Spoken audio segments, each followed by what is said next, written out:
penjelasan tentang perdagangan padi yang sistemnya ditebas. Apakah termasuk perdagangan gharar, Ustaz?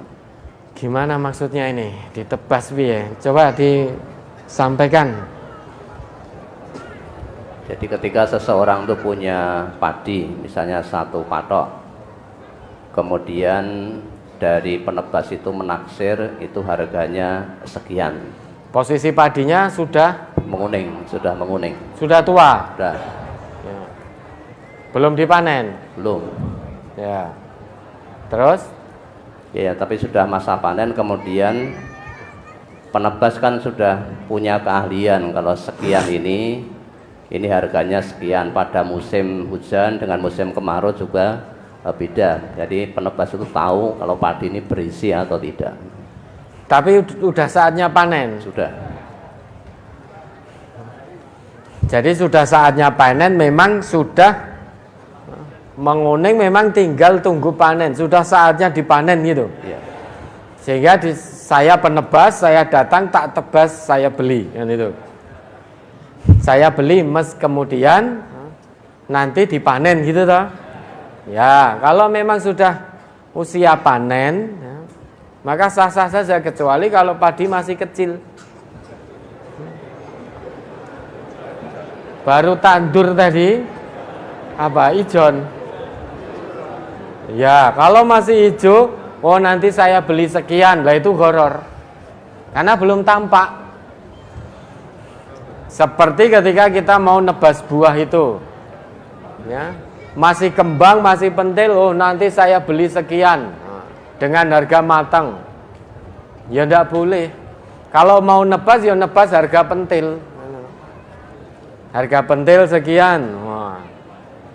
Mentah sekian. Iya, karena ada kurma yang masak, kurma yang setengah matang, namanya balah.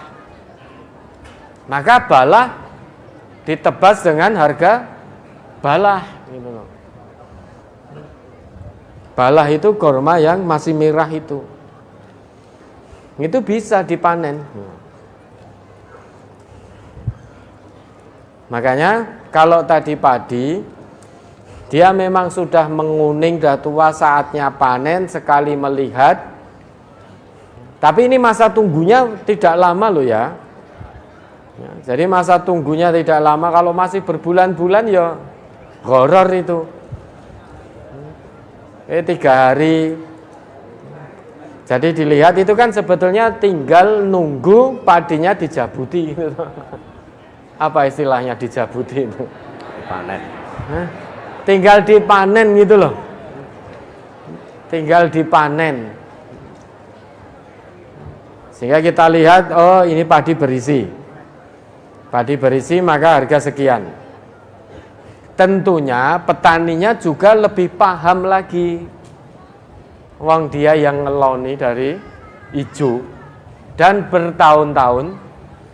Apakah ini betul-betul berisi padat atau isinya mung setengah atau isinya sidik, itu kan petaninya lebih paham.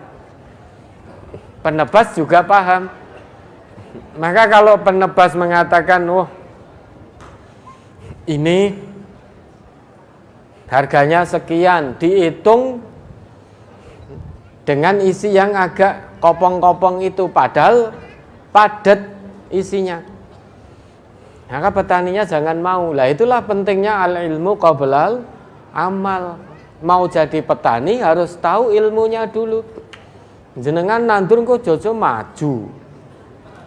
Pas tandur jalannya ke depan. Ini menurut ilmu pertanian.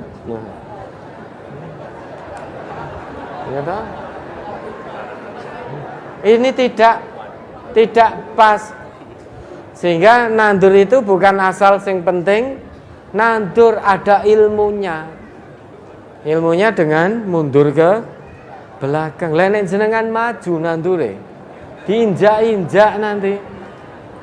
Ada ilmu pertaniannya. Dan di bidang pertanian, saya yakin, hakul yakin, petani lebih mahir daripada dokter. Iya.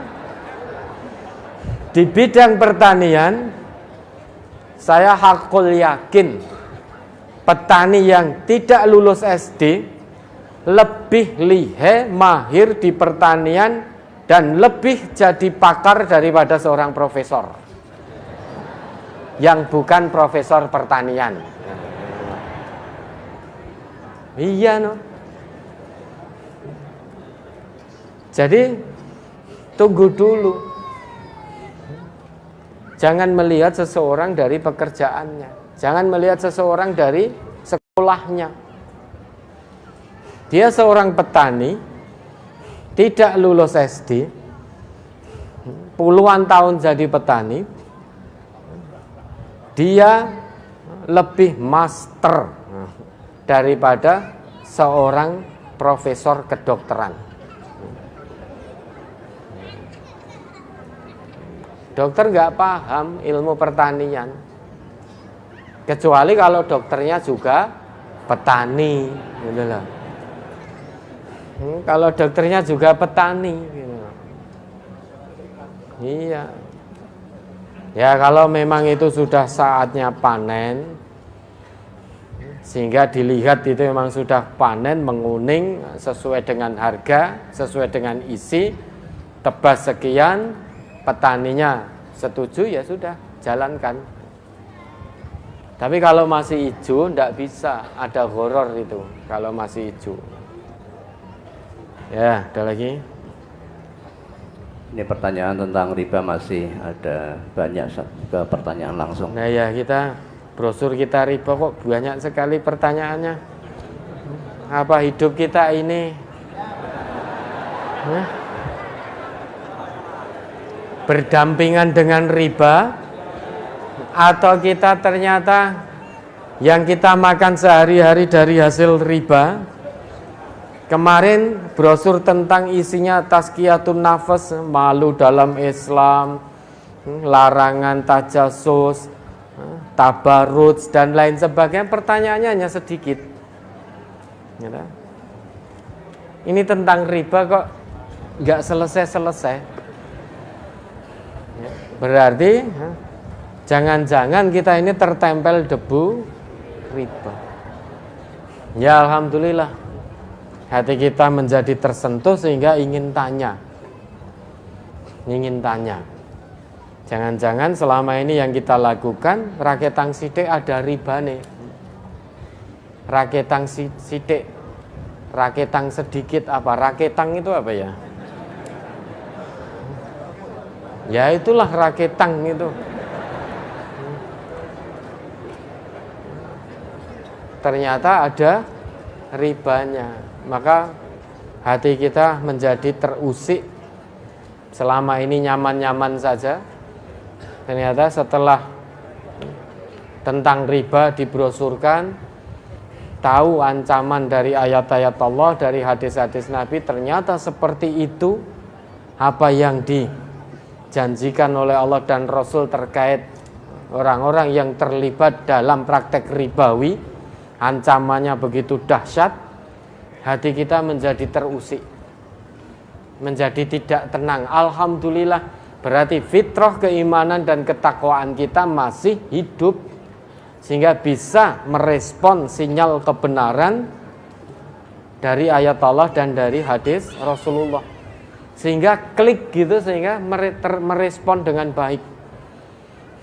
Kalau ternyata kita tidak merasa apa-apa padahal terlibat dalam praktek ribawi, ya senjatanya cuma satu tadi, yoben pokoknya dan lain sebagainya, itu bisa jadi fitrah kita, hati kita telah terkunci mati.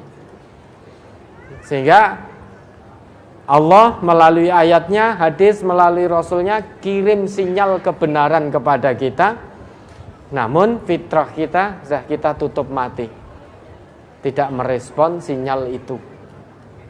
Ya, nanti kita lanjutkan Ahad depan. Oke, maka berikutnya